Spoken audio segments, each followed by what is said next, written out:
necə yaşayıram, özümə də çatmır. Gecələr bir səsin qəlbimdə darıxdırır. Bu qədər vaxt keçir, içimdə yanır sır. Sənsiz hər nəfəsim günümü ağırdır. Mən sənsizəm, bilirsən mi necə yanır can.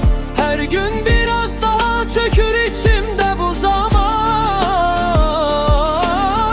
Nəyi gözlədiyimi bilmirəm inan. Axı niyə belə etdin, qaldım tək yarım insan.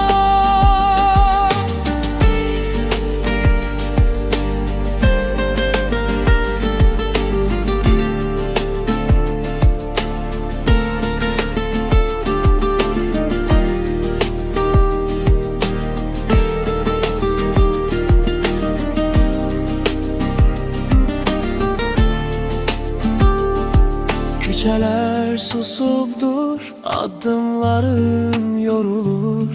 Köhnə xatirələr başımda dolanır. Sənin yoxluğundan bu ürək darıxır. Hər gecə səsini küləklər soruşur.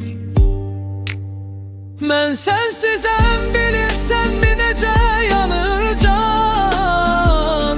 Hər gün biraz daha çökür içimdə bu zaman.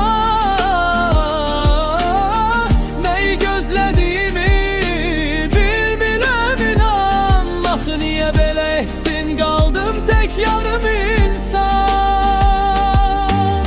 Bəlkə bir gün qayıdarsan, bir sözünlə dirilərəm.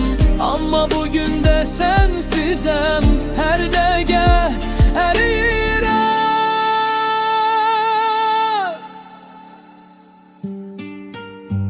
Necə yaşayıram, heç özümə də çatmır. Sən dönmədikcə bu yollarda uzanır.